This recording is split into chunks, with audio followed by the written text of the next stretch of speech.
Desde Panamá hasta México. Sígale el pulso a la información mesoamericana desde la visión de los movimientos sociales. Informativo Voces Nuestras, una producción de la Asociación Voces Nuestras.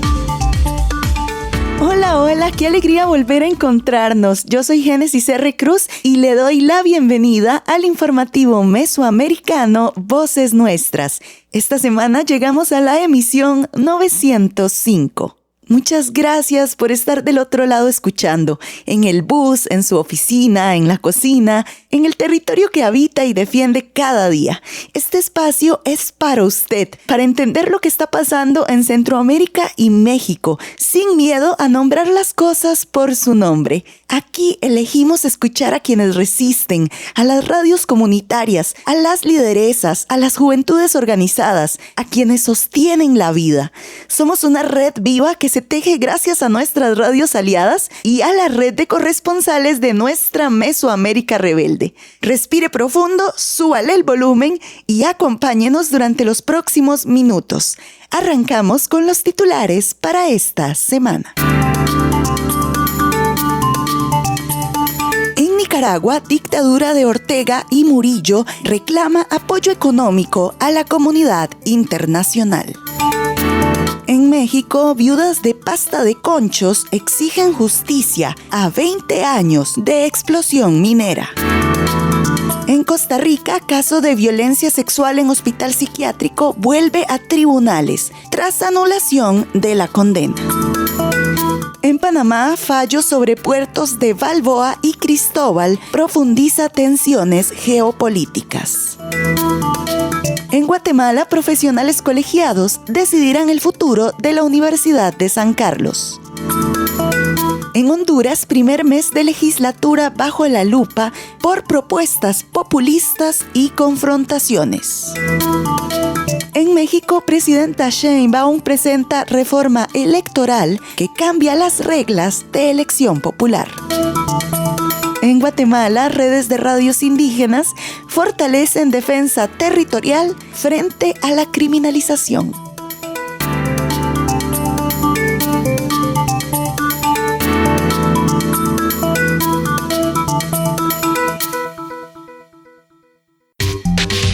Noticias con identidad mesoamericana.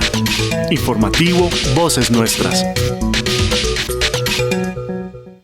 Gloria Ondina Morales Alvarado, de Radio La Voz de Colomba, desde Quetzaltenango de Guatemala, porque la pasión por la radio también es una bonita manera de poder comunicarse con los demás y de seguir incidiendo también por una mejor sociedad.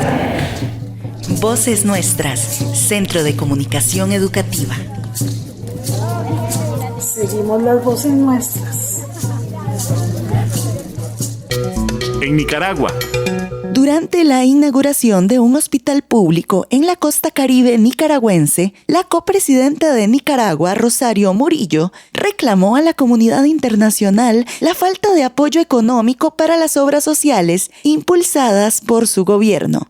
La funcionaria afirmó que, donde otros retiraron la cooperación financiera, el gobierno sandinista la asumió, asegurando que su administración siempre piensa en los más vulnerables, en los pueblos originarios y en los más desposeídos. Sin embargo, la mayor parte de la cooperación internacional se ha retirado de Nicaragua desde el 2018, tras la crisis sociopolítica marcada por la represión estatal y los cuestionamientos por la falta de transparencia en la ejecución de proyectos públicos. Diversos sectores señalan que en el país no existen procesos transparentes de licitación pública y que, cuando se realizan, suelen estar amañados. Las obras serían adjudicadas a empresas vinculadas siempre al gobierno, sin mecanismos claros de rendición de cuentas.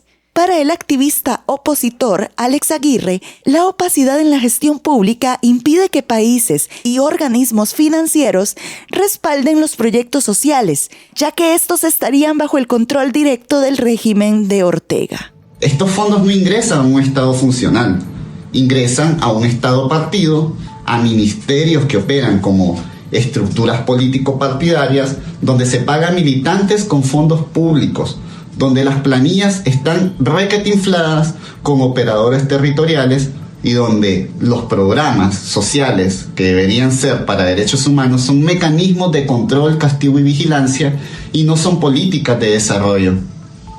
Desde un enfoque de derechos humanos, seguir financiando estas estructuras no es neutralidad técnica, para nada. Es financiar la arquitectura de la represión en Nicaragua. Cada dólar que entra sin condiciones a Nicaragua refuerza ese engranaje de represión. Por eso congelar esta cooperación no es castigar a la población nicaragüense, es dejar de financiar un sistema que produce pobreza, miedo y silencio. Es exigir que bancos multilaterales, agencias técnicas y fondos de desarrollo dejen de esconderse detrás del lenguaje de la neutralidad financiera, mientras sostienen a un régimen asesino señalado por crímenes de lesa humanidad y graves violaciones a derechos humanos. Hoy en Nicaragua no hay cooperación con derechos humanos, es complicidad estructural, y 2025 ya dejó demasiado claro el costo de seguir mirando hacia otro lado. Además, las organizaciones que realizaban auditoría social fueron cerradas en Nicaragua y en muchos casos su personal fue forzado al exilio para evitar encarcelamientos. Actualmente, las obras sociales que se ejecutan en el país carecen de sistemas de control por parte de la sociedad civil. No existe acceso a procesos de auditoría independientes ni a información sobre las licitaciones, las cuales, según denuncias, son controladas totalmente desde la oficina de Rosario Murillo. En México, la explosión en la mina Pasta de Conchos, ocurrida el 19 de febrero del 2006 en San Juan de Sabinas, Coahuila, en México, dejó 65 mineros muertos y una deuda histórica con sus familias. Hoy, tras la recuperación de los restos de 25 trabajadores, viudas como Elvira Martínez insisten en que es momento de que el Estado mexicano avance más allá del rescate de los cuerpos y procese a los responsables. Señalan que Grupo México detuvo la búsqueda apenas 5 días después de la tragedia. Desde Radio Guayacocotla nos informa Leticia Hernández. Desde Radio Guayacocotla les enviamos un saludo a todo el equipo del informativo Voces Nuestras. Familias exigen que Grupo México asuma responsabilidad por explosión en Pasta de Conchos. A 20 años de la explosión de la mina Pasta de Conchos y tras la recuperación de los restos de 25 trabajadores, sus esposas y familiares exigieron al gobierno federal conocer la verdad y que continúen las investigaciones, ya que a la fecha no hay ningún responsable detenido. En la tragedia murieron 65 mineros el 19 de febrero del año 2006. Elvira Martínez Espinosa, viuda de Jorge Vladimir, señaló que aunque se avanza en la búsqueda y rescate, es tiempo de deslindar responsabilidades de Grupo México, que suspendió la búsqueda de los mineros sin importar si seguían con vida 5 días después de los hechos. Es tiempo de ir trabajando en la verdad, de saber que se está investigando. Esto es lo que dijo Elvira Martínez. A estos 20 años, yo creo que ya es tiempo también, con 25 recuperados, es tiempo de ir trabajando la verdad, ¿verdad? De ver qué se está investigando o si no se está investigando, por qué no se está investigando. La verdad, yo creo, es algo que las familias merecemos saber qué pasó con ellos, cómo pasó, y que esto quede asentado en la historia, ¿no? O sea, Pasta de Conchos ya está en la historia, pero ¿por qué sucedió? ¿Cómo sucedió? Sobre todo los que ya recuperaron a su familiar, hay quien buscan responsabilidades penales, que dice, bueno, ¿y qué? ¿No se van a fincar responsabilidades? Pues primero hay que saber cómo sucedió y qué sucedió con ellos, y para eso la Fiscalía tiene que investigar. No se ha dicho absolutamente nada, se le ha cuestionado a la Fiscalía de hacia dónde va esta investigación. Dicen que, pues ya sabes, ¿no?, el manejo que se hace, que pues no te pueden decir nada, que porque eso puede entorpecer las averiguaciones y pues que no se puede decir. Pero también en una ocasión a mí no se me olvida, lo dijeron muy, muy expreso, que la encomienda de la Fiscalía General de la República en Pasta de Conchos era la recuperación y la identificación de los restos. Ahí no había investigación de hechos. Yo creo que no ha cambiado la situación en la región, porque pues sigue habiendo muertes después de Pasta de Conchos. Creo que van como 130 los que han fallecido desde el 2006 hasta ahorita, y también ha sido por faltas de seguridad, sobre todo en los centros de trabajo, y que se han dado en esto que se les llama los pocitos, ¿no? El método de extracción, donde es un tiro vertical y donde la seguridad es mínima. Entonces yo pienso que ahí ha faltado lo que también las familias hemos solicitado, que son las medidas de no repetición. Nosotros hemos dicho que no debería de existir este método de extracción, lo que es el pocito, porque tampoco lo prohíben. En la norma tampoco se prohíbe, y lo que no se prohíbe pues se puede hacer. Y que la región no tiene otra opción para que los trabajadores ahora sí vayan y busquen un empleo, ¿no? Entonces, como no hay para dónde, los mineros van y buscan trabajo ahí. De que tiene una responsabilidad Grupo México en esto, la tiene. En su momento el gobierno del estado en el 2007 realizó una investigación, pero señaló al gerente, señaló al supervisor, al ingeniero de seguridad, a los de abajo, no toca a los de arriba. O sea, para los empresarios no hay una responsabilidad. En el 2007, aunque el gobierno de Felipe Calderón fueron imputados 5 funcionarios de la minera, enfrentaron procesos de libertad. No tocó a los empresarios de arriba, pero Grupo México tiene responsabilidad. Para el informativo Voces Nuestras, les acompañó Leticia Hernández desde Radio Guayacocota, La Voz Campesina en México. Noticias con identidad mesoamericana. Informativo Voces Nuestras.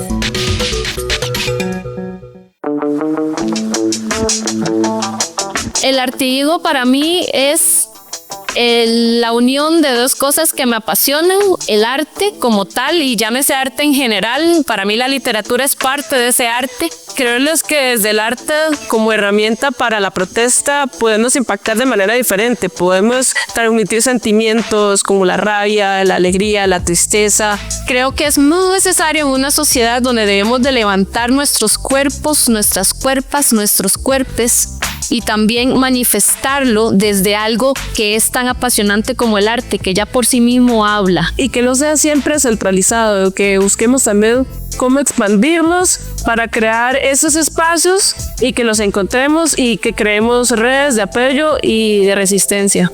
Para nosotras y nosotres, la palabra es sumamente importante en un mundo donde muchas veces nos quieren silenciar, pero colectivamente no nos van a silenciar porque somos más fuertes. Es importante crear redes y tejer entre nosotras, entre todas las colectivas, para poder resistir y seguir visibilizando nuestra lucha.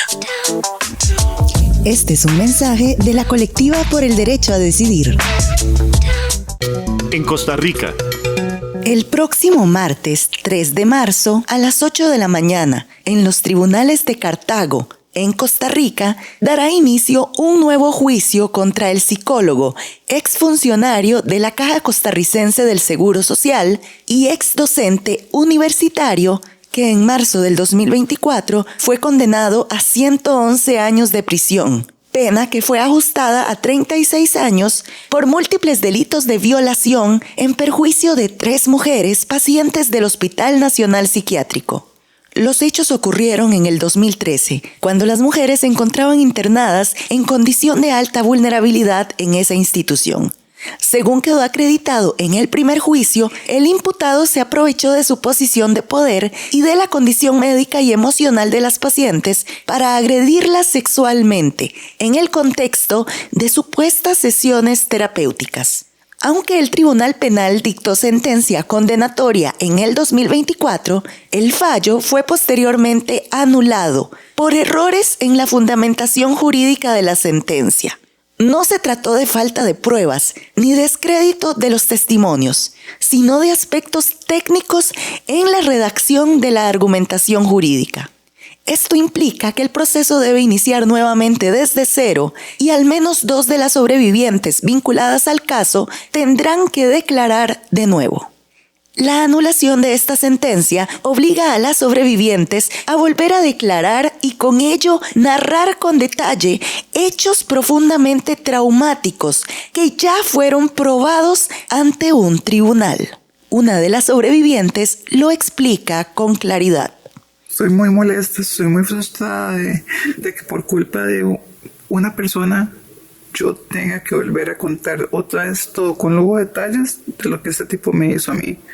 Tener que aguantar las preguntas de fiscalía, obviamente de mi abogada, de la abogada de la acción civil resarcitoria si quiere hacerlas, de los abogados de la caja, que son unas preguntas completamente revictimizantes, espantosas, horribles, preguntas de los abogados del tipo, más de los 3 jueces, porque sí, en este juicio son 3 jueces porque el caso es muy pesado, porque la caja está involucrada.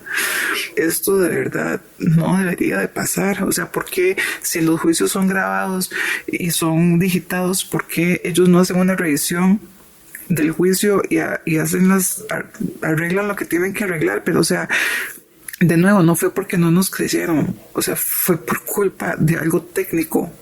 Y yo tengo que regresar a contar mi historia otra vez. O sea, no es justo que el sistema judicial funcione de esa manera. O sea, no fue culpa de nosotras. O sea, eso fue un error de los jueces. Desde la neurociencia del trauma, sabemos que en casos de violencia sexual, el cerebro no distingue con facilidad entre el recuerdo narrado y el evento vivido. Las memorias traumáticas se almacenan con una carga sensorial y emocional tan fuerte que activan la amígdala, el sistema límbico y las respuestas fisiológicas del estrés. Cuando una persona sobreviviente de violencia sexual es obligada a relatar repetidamente los hechos en contextos adversos, puede experimentar reactivación traumática, síntomas de estrés postraumático, alteraciones del sueño, ansiedad intensa y desregulación emocional. Esto tiene nombre, victimización secundaria, y ocurre cuando el propio sistema que debería garantizar justicia reproduce la violencia, generando aún más daño. Este caso evidencia una falla estructural del sistema judicial costarricense, procesos excesivamente largos, errores técnicos que derivan en nulidades y una carga desproporcionada para quienes denuncian. Han pasado más de 10 años. Las agresiones ocurrieron en el 2013. La primera denuncia formal se presentó en el 2017. La sentencia condenatoria llegó en el 2024. Y ahora, en el 2026, 2 de las sobrevivientes deberán enfrentar nuevamente un juicio completo. La justicia que llega tarde no es justicia. La justicia que revive el trauma, tampoco. Por eso, diversas organizaciones de Costa Rica y la región hacen un llamado respetuoso pero firme a las juezas y jueces a emitir sentencias sólidamente fundamentadas, con ética, perspectiva de género, empatía y enfoque en derechos humanos, colocando al centro la vida, la dignidad y la integridad de las personas sobrevivientes.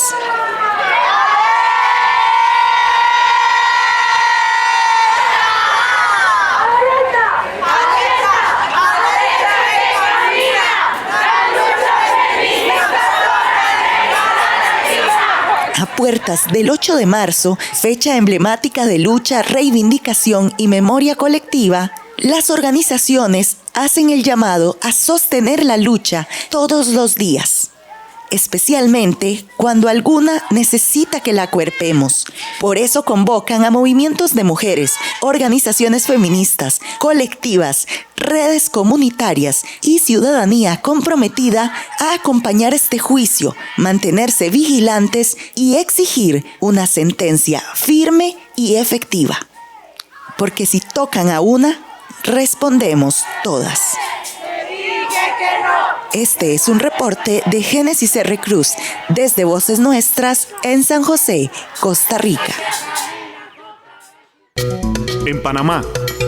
La decisión de la Corte Suprema de Justicia de Panamá de declarar inconstitucionales los contratos de operación de los puertos Balboa y Cristóbal cambia el mapa portuario del país. El Estado panameño asumió el control de estas terminales, antes administradas por Panama Ports Company, vinculada al grupo Hutchison, en medio de advertencias sobre posibles arbitrajes internacionales y una protesta formal del Estado chino. Pero más allá de lo jurídico, el debate se cruza con la presión de Estados Unidos por la supuesta influencia china en infraestructuras estratégicas ligadas al Canal de Panamá. ¿Qué está en juego para la soberanía y los derechos laborales en Panamá? Desde Radio Temblor Internacional nos informa Dania Betsy Batista Guevara. La reciente decisión de la Corte Suprema de Justicia de declarar inconstitucionales los contratos relacionados con la operación de los puertos de Balboa y Cristóbal marca un punto de inflexión en la historia portuaria del país. A partir de este fallo, el Estado panameño ha asumido el control de estas terminales, anteriormente administradas por Panama Ports Company, vinculada al grupo Hutchison. La medida ha generado reacciones inmediatas, incluyendo la protesta formal del Estado chino y la posibilidad de que se activen arbitrajes internacionales. En medio de este escenario, es fundamental garantizar la estabilidad operativa y, sobre todo, la preservación de los derechos laborales de los trabajadores portuarios. Sin embargo, el trasfondo del conflicto va más allá de lo jurídico. Desde hace más de un año, el gobierno de Estados Unidos ha insistido en una supuesta presencia e influencia china en infraestructuras estratégicas vinculadas al Canal de Panamá. Este contexto geopolítico ha incrementado la presión sobre Panamá. Escuchemos declaraciones de Eduardo Gil, secretario general de Convergencia Sindical. Sí, bueno, desde el movimiento sindical panameño, especialmente la Confederación de Trabajadores de Convergencia Sindical, tenemos suma preocupación por la situación que está ocurriendo actualmente con el contrato de concesión con la empresa Panama Ports Company y el Estado panameño, que ha sido declarado inconstitucional por la Corte Suprema de Justicia. Si bien es cierto que había una reclamación histórica del pueblo panameño en torno a que este tipo de contratos crean condiciones de ventaja para las empresas multinacionales que las operan y que no permiten el usufructo adecuado de estos recursos para el pueblo panameño, también estamos claros de que el fallo de la Corte Suprema no se da necesariamente por una vocación de cumplir con las expectativas del pueblo panameño y apegarse al derecho interno, sino más bien motivada por la presión internacional que ha ejercido el gobierno de los Estados Unidos. Ha hecho declaraciones públicas, ha intentado de una u otra manera tomar decisiones en lo que respecta a los asuntos de Panamá y incluyendo tomar el control del Canal de Panamá a través de una serie de denuncias falsas sobre la presencia china en el Canal de Panamá, que sabemos responde a una estrategia geopolítica en su confrontación con China, que no tiene nada que ver con la realidad panameña y que no busca el interés del pueblo panameño, sino más bien colocar en una posición de ventaja estratégica a los Estados Unidos frente a esta competencia comercial internacional con China.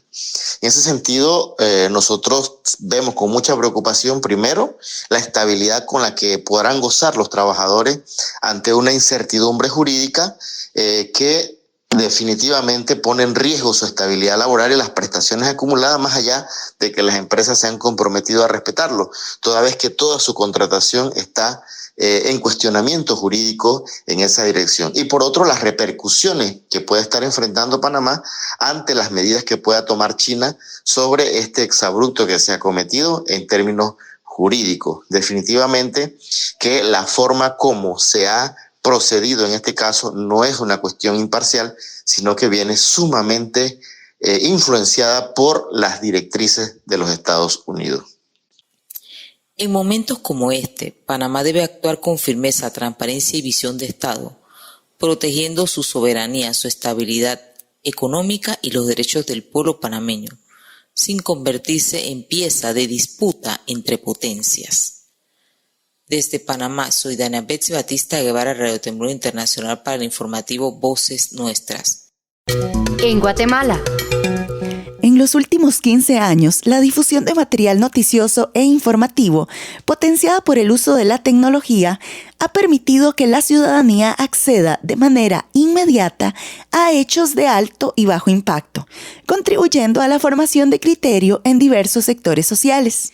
Entre los acontecimientos más relevantes se encuentran las manifestaciones de 2015, la recuperación de la Asociación de Estudiantes Universitarios en 2017, la expulsión de la Comisión Internacional contra la Impunidad en Guatemala, CICIG, en 2018, así como el incremento presupuestario y las deficiencias en el sistema sanitario durante la pandemia del COVID-19 en 2020. En todos estos episodios, la población guatemalteca y distintos sectores organizados expresaron su descontento mediante protestas y acciones públicas. Más recientemente, en el 2022, la Universidad de San Carlos en Guatemala ratificó como rector a Walter Mazariegos Violis, quien, según denuncian estudiantes y docentes inconformes, llegó al cargo mediante un proceso fraudulento. Las críticas se centraron en los resultados y en los mecanismos utilizados para su designación, lo que derivó en una movilización estudiantil denominada por sus protagonistas como Digna Resistencia. A partir de entonces, se desencadenó una ola de criminalización contra estudiantes, docentes y sindicalistas de la máxima casa de estudios. Diversos sectores sociales y medios digitales han dado seguimiento a los procesos legales que enfrentan integrantes de la comunidad universitaria en el marco de esta coyuntura, originada tras la cuestionada elección de Mazariegos. De cara a las elecciones rectorales para el periodo 2026-2030, se observan alianzas que anteriormente no eran comunes, lo que sugiere una mayor atención y vigilancia social sobre este proceso. El sociólogo Estuardo Álvarez ofrece un análisis del momento actual que atraviesa la universidad, a tan solo días de que los profesionales colegiados decidan el futuro de la institución en votaciones previstas entre el 2 y 13 de marzo. La nota con el corresponsal Herbert Reyes desde Guatemala.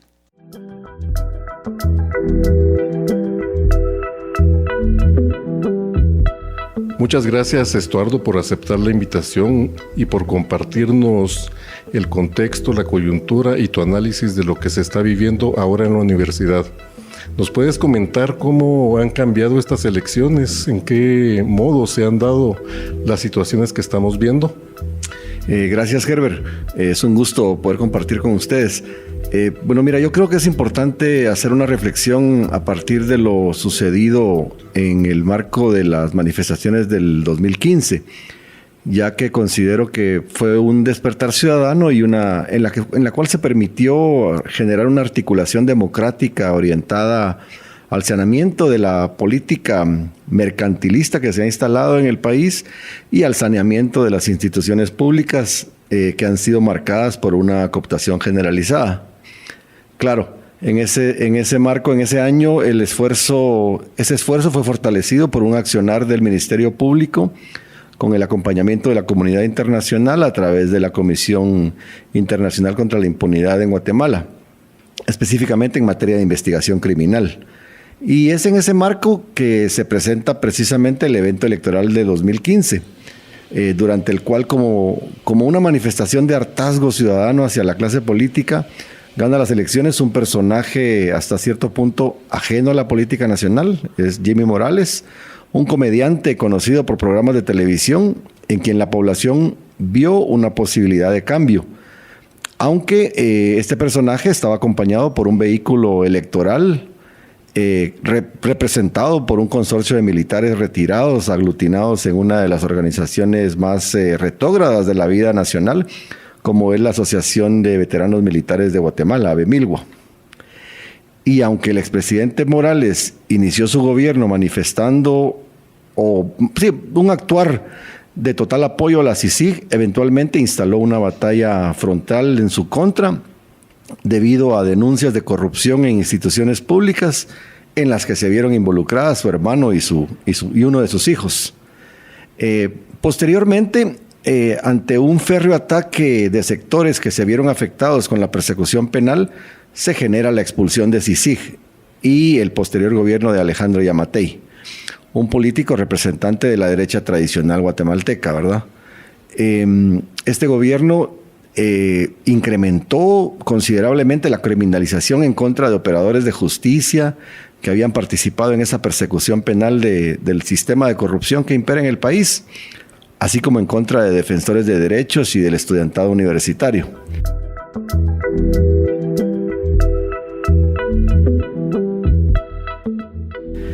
Específicamente en contra de los estudiantes que habían tomado acciones para evitar la designación de un proceso fraudulento del rector. Ellos se denominaron como la digna resistencia y en efecto pues ocuparon instalaciones universitarias como protesta para rechazar ese proceso de elección a rector, el cual consideraban como fraudulento y solicitaban la anulación de la elección del rector Walter Mazariegos. Esa toma duró cerca de 1 año y 2 meses y le significó a quienes participaron de la misma investigaciones criminales por parte del Ministerio Público, resultando una persecución que llevó a varios estudiantes y docentes y defensores de derechos a sufrir encarcelamiento y otros a ser incluso expulsados de la universidad.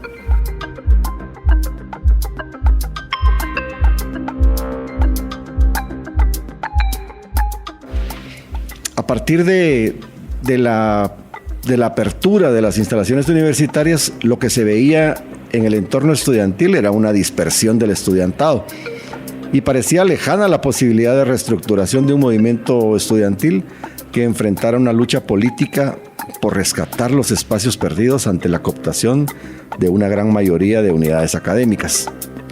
Sin embargo, con el constante accionar de las autoridades universitarias impuestas en contra de los intereses de la población estudiantil y población en general, ¿verdad?, ha significado en los últimos años un proceso silencioso de organización que ha desarrollado procesos de concientización en grandes mayorías del estudiantado y un accionar en contra de una posible reelección del rector de la misma, que es lo que hemos estado experimentando en estas jornadas.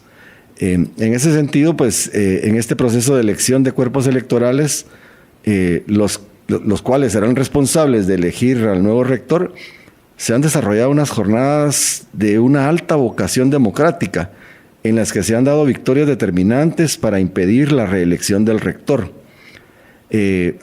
por parte de sectores de oposición, tanto estudiantiles como docentes.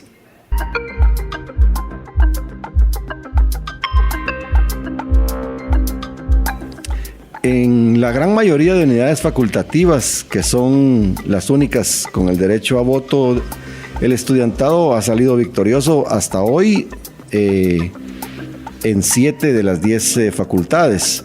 Los grupos afines al rector han ganado en feudos instalados en humanidades y derecho, quedando pendientes aún el proceso en la Facultad de Odontología, en la cual no se ha podido desarrollar el proceso electoral por argucias de un miembro de junta directiva, el cual, por una supuesta enfermedad, evitó que el quórum de la misma se diera para poder desarrollar el evento electoral. Y así que estamos a la espera aún de conocer si se llevará a cabo dicha elección.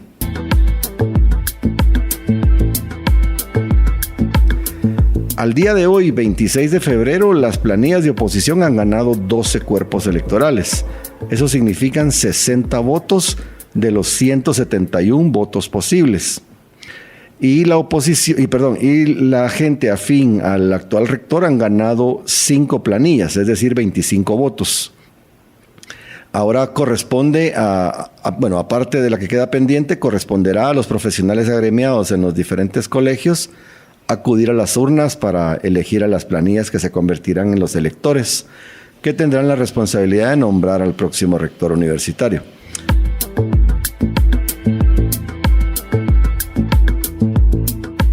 Muchas gracias por tu tiempo y por tu análisis. Para concluir, Estuardo, ¿en qué condiciones está exactamente la elección a rector en este momento?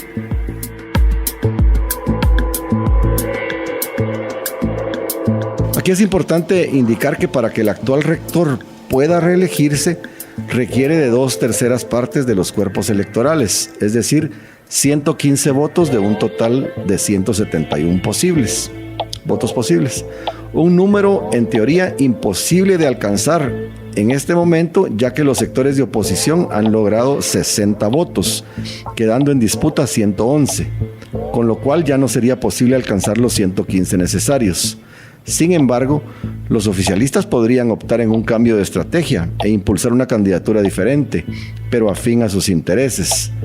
En ese sentido, ya no necesitarían las 2/3 partes para obtener una victoria, sino la mayoría absoluta, es decir, la mitad más uno de los votos. En este caso, 86 votos de 171. Y pues ante ese panorama, la oposición tendría que asegurarse al menos 6 cuerpos electorales de los que están en juego actualmente de los profesionales, es decir, 30 votos más para llegar a un total de 90 votos y esperar que los electores de oposición, y por supuesto, esperar que estos electores de oposición mantengan un voto unificado para la elección próxima del rector.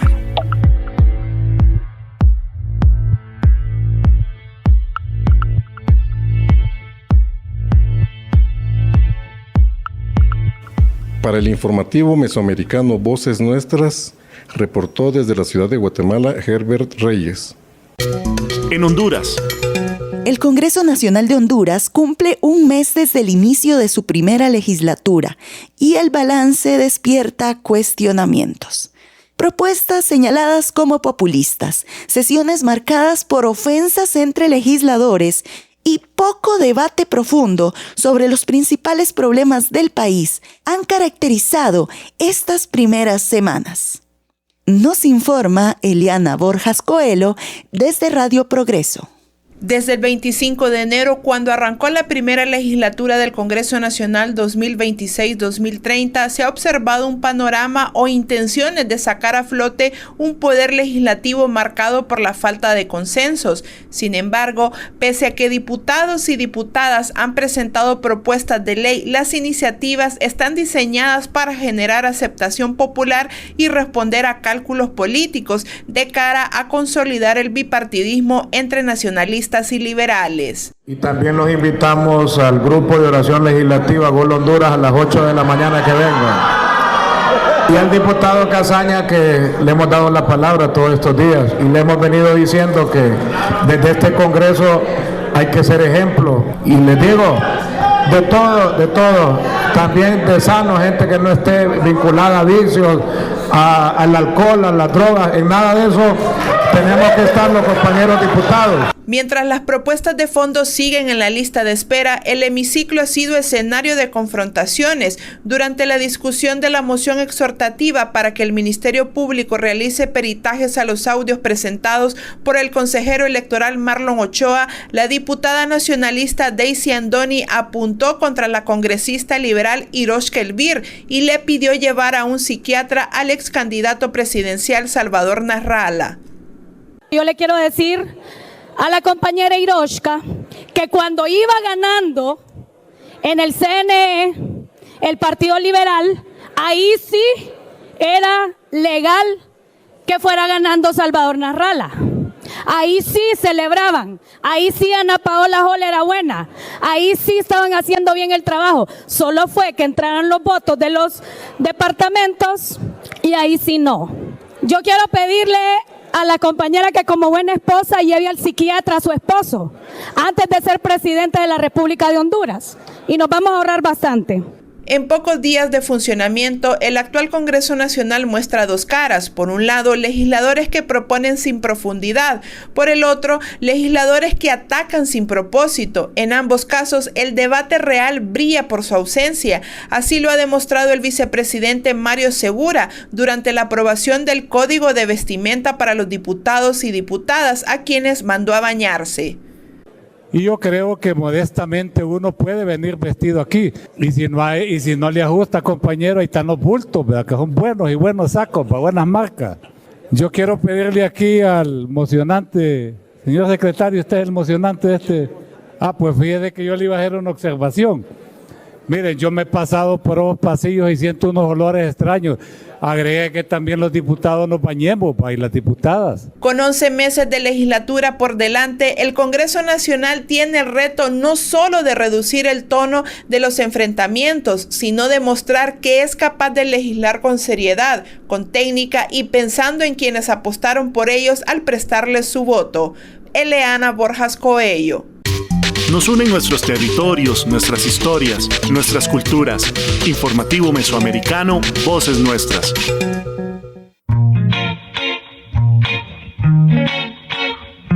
¿Alguna vez has donado alguna de tus cosas? La donación es una práctica de economía social solidaria que se basa en la empatía y la solidaridad que podemos tener para con las demás personas.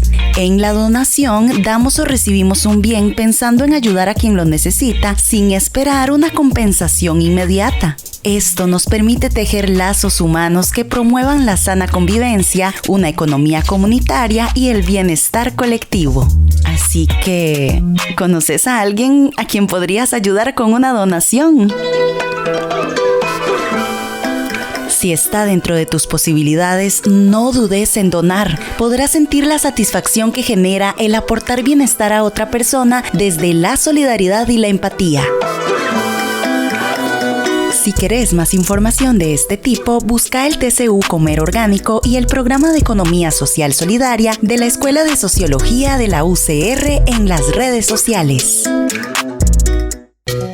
En México.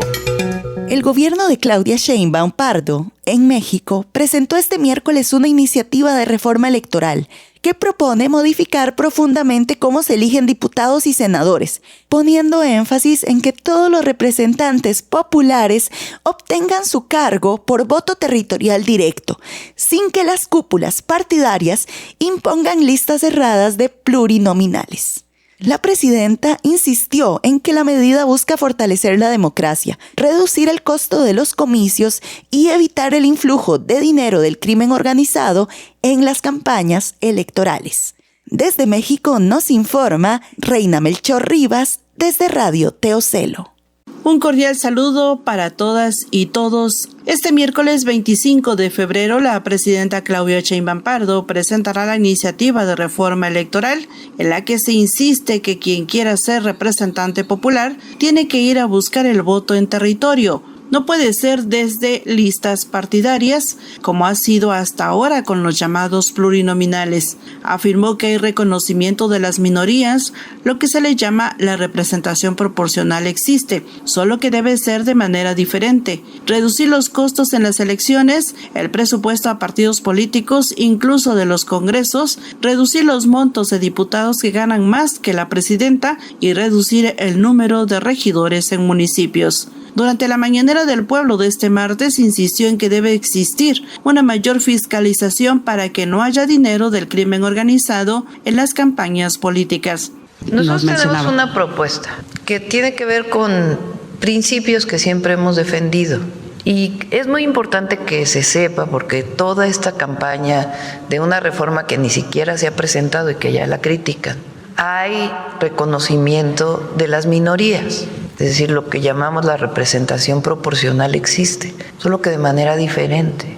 Quien quiere el voto popular tiene que ir a territorio, tiene que ir a buscar el voto. O sea, quien quiere ser representante popular tiene que ir a buscar el voto popular.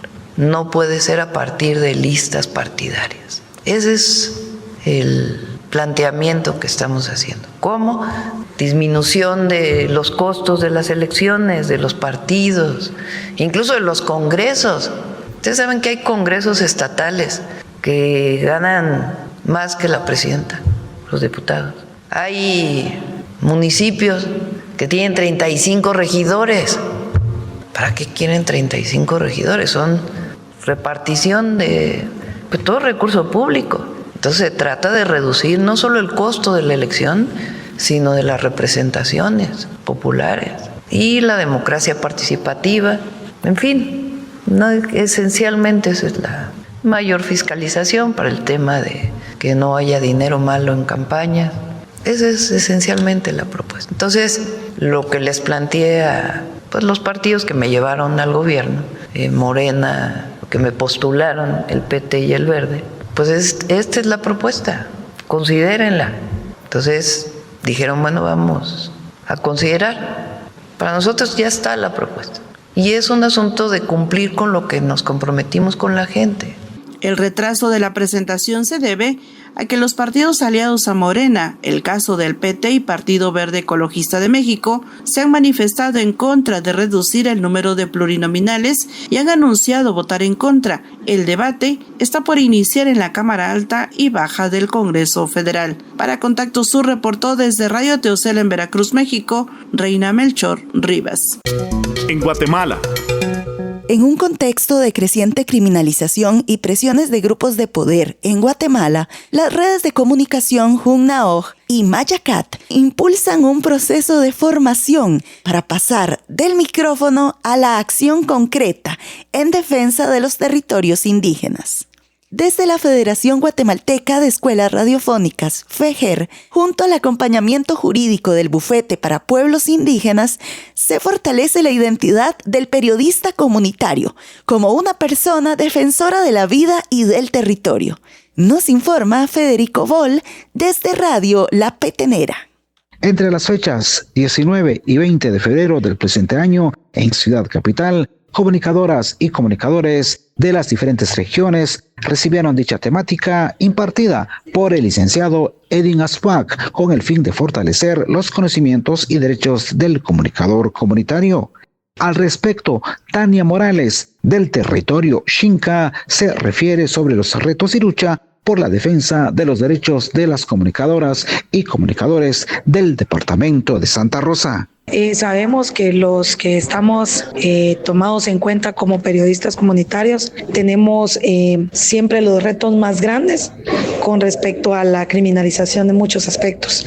Sabemos que la información que hoy estamos recibiendo es muy valiosa, ya que muchos no sabíamos de protocolos, de cómo poder armar redes de apoyo con los compañeros y asimismo también de cómo poder tener nosotros nuestras personalidades como comunicadores y qué debemos de llevar a la población, sabiendo que nuestra labor es netamente informativa y que nosotros somos los encargados de poder llevar lo verídico, porque en otros medios muchas veces se tergiversa la información, pero somos nosotros los que llevamos la información verídica a cada uno de nuestros pueblos y por lo tanto por esas situaciones que en muchas ocasiones somos criminalizados. Se da también la oportunidad de poder compartir cada una de las experiencias por cada uno de los espacios, nos llevamos los aprendizajes de varios compañeros. Hoy pues por mi parte del sector oriente me llevo el aprendizaje de los compañeros del área central, área norte y occidente, que fuimos los que estamos compartiendo el día de hoy nuestras experiencias y nos llevamos mucho aprendizaje.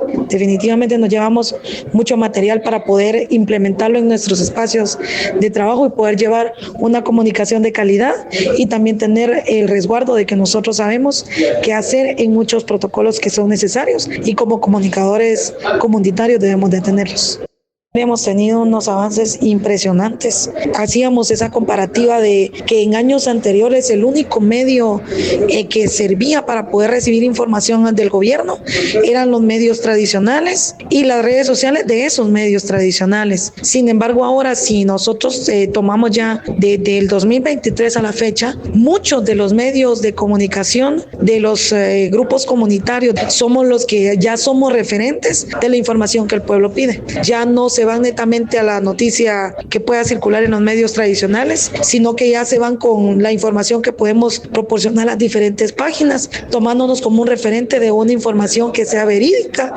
El trabajo comunitario de los medios de comunicación comunitarios ha dado sus frutos, ya que desde las comunidades hemos podido comunicar y asimismo cuando hay temas de incidencia nacional, asimismo damos la importancia que se debe y también como esos actos o esos sucesos que acontecen a nivel nacional también pueden incidir en nuestras comunidades y que las personas que están cercanas a nosotros también entiendan cada uno de ellos. Es importantísimo la labor del periodismo comunitario y pues a seguir adelante, que sabemos que es un gran trabajo el que aún nos queda, pero han habido avances muy significativos para esta fecha. Dicho aprendizaje se implementará en los espacios adquiridos, siendo protocolos alternativos para el fortalecimiento de la comunicación comunitaria de calidad. Informando desde los territorios, Federico Bol, zona sur de Petén. Con la visión de los movimientos sociales. Informativo Voces Nuestras. Es normal que las mujeres tengan que obedecer a los hombres. Es normal que las mujeres solo se dediquen a ser madres y al hogar. Es normal que las mujeres no puedan trabajar ni estudiar. Es normal en una sociedad patriarcal, pero para nosotras y muchas personas ya no lo es. Educación integral en sexualidad, educación urgente, inteligente, educación sin miedo, sin vergüenza. Pacto por los derechos sexuales y derechos reproductivos. Aquí se escuchan las voces de las mujeres y hombres que construyen Mesoamérica día a día. Informativo Voces Nuestras.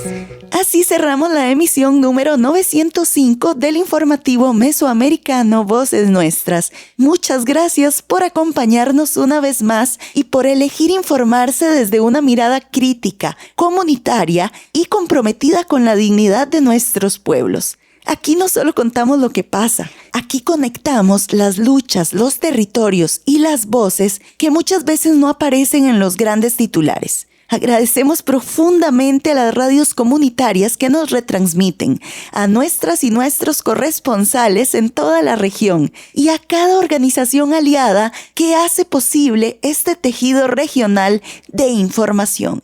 Si este contenido le aportó contexto, claridad o preguntas necesarias, compártalo, porque recordemos que circular información verificada también es una forma de defender la democracia y los derechos humanos. Recuerde que puede encontrarnos en redes sociales como Voces Nuestras y en el sitio web vocesnuestras.org, donde seguimos actualizando información durante la semana. Yo soy Génesis R. Cruz, gracias por escucharnos y hasta la próxima semana. Informativo Mesoamericano Voces Nuestras, una producción de la Asociación Voces Nuestras con el apoyo de la Red de Corresponsales, representantes de medios y organizaciones de Centroamérica y México y el apoyo de Rosa Luxemburg Stiftung y Pan para el Mundo.